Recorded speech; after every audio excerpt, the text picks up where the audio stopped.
Hey guys, Robert Stunkum here, bringing you some more Here's the Storm Tips videos. I've been receiving some subtle feedback from you guys, and it seems like you guys like it when I make videos telling you how to play the game, teaching you some new things, and general basic stuff like that. That's cool, that's cool. Now I know. Thank you very much. Today I'm going to be talking about Hero League and how to manage with specifically the draft system. Uh, with the new bans, the community has mostly shifted from quick match to Hero League, which is a good thing. Now Hero League search timers are much lower. Matchmaking is a splash, or whatever the saying is.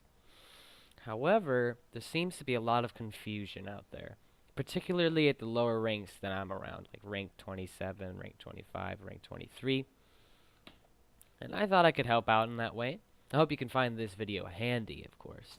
I've gathered some personal experience and experience from HotSlogs. HotSlogs is a website where you can record your, well, not record your matches, but that you can take your matches and they'll pull the information from that to get statistical data from the game.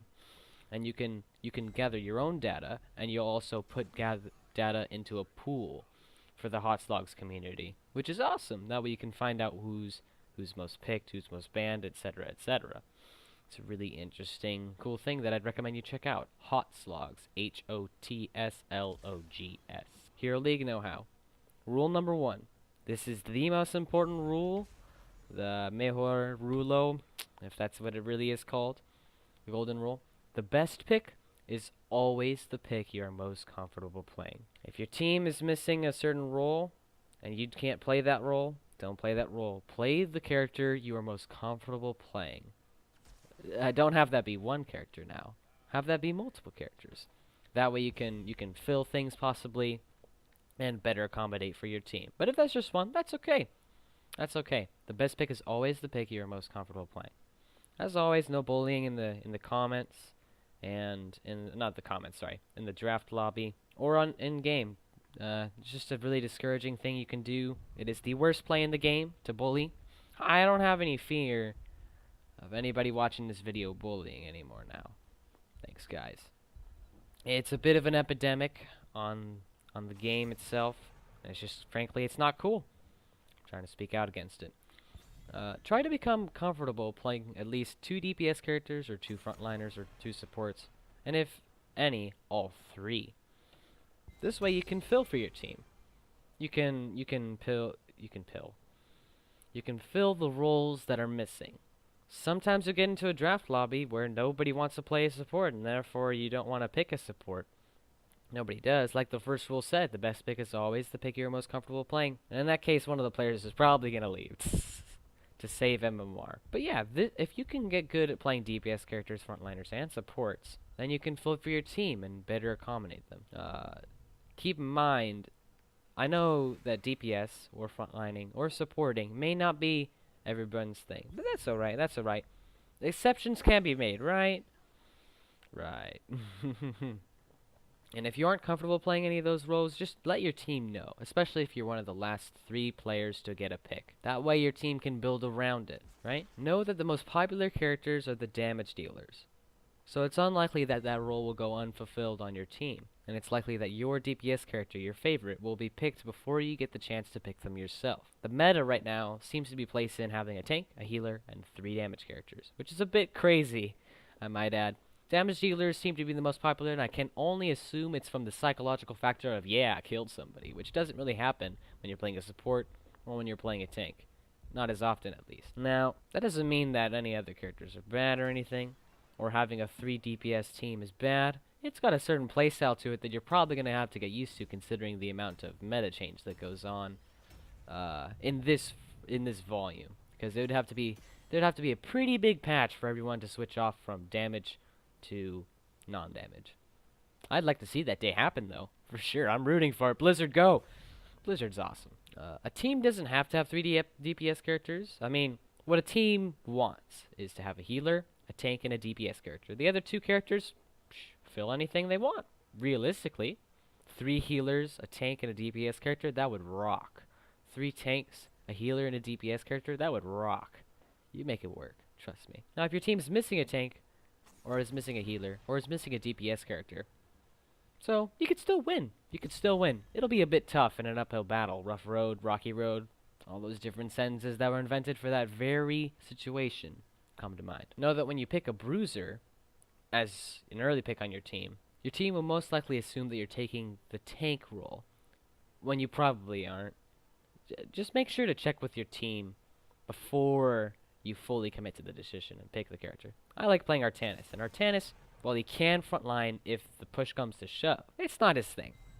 So before picking Artanis, I really like home run with my team that there's going to be another warrior with me there, or some other condition that makes it so that I will be okay and be able to pick my damage dealing talents that I love so much. Similarly, if you're going to pick Tassadar or Tyrande, the two supports in the game that aren't known for their healing output and damage reduction output, you might want to let your team know, hey, is there going to be another healer or a similar situation that would make it so that we don't suffer from the lack of a healer. Teams with only a bruiser for frontline or only a Tyrande/Tassadar for healing, they work. It'll just be a bit of an uphill battle, so you want to avoid that. Make sure to check with your team on those accounts. There seems to be a bit of a bullying problem, specifically when a player picks Nova, Azmodan, Zeratul, the Lost Vikings, or Abathur. There seems to be a general hatred in the community for these 5 characters, and there shouldn't be a reason. They're characters in the game. They're legit.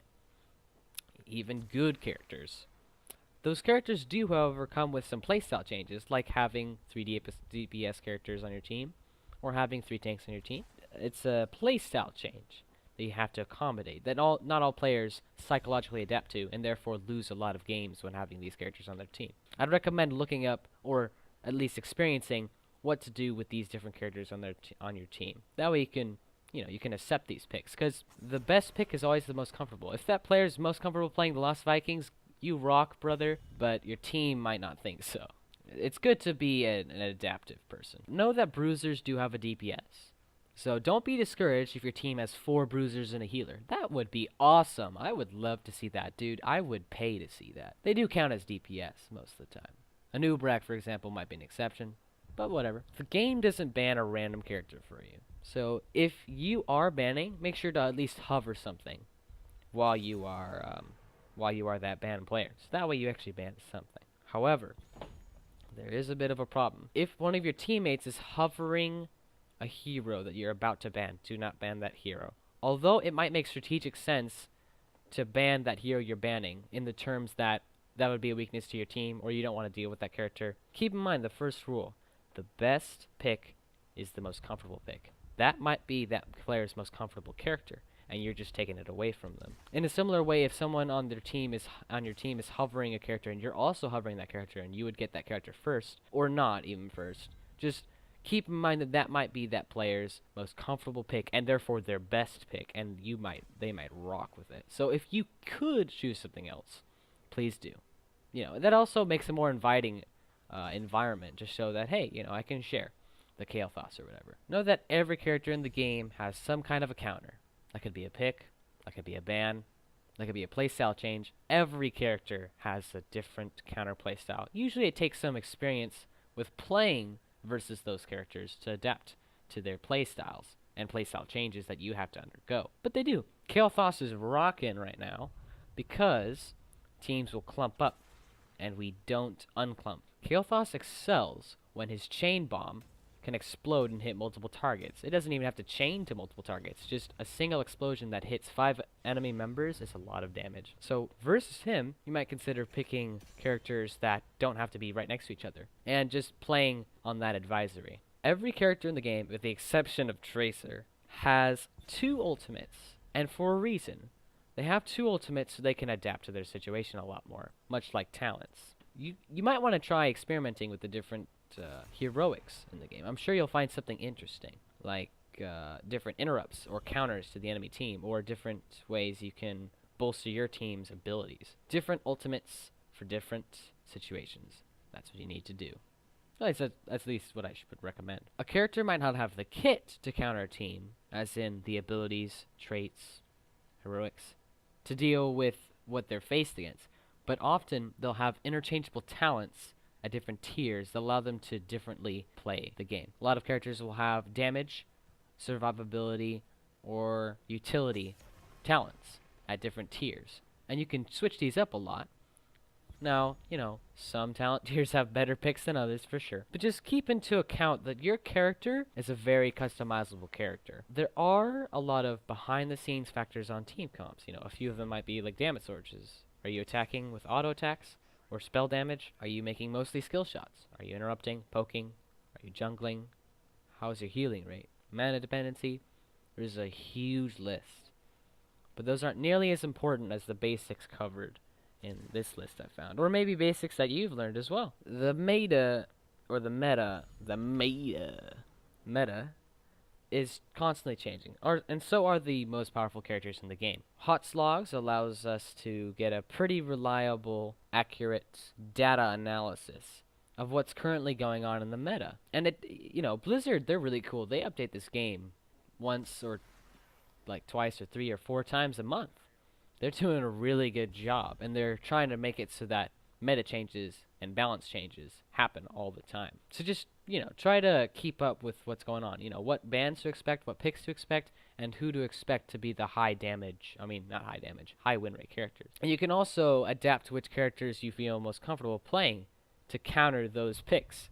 Right now, a very popular hero that isn't banned nearly as often as it is picked is Kael'thas.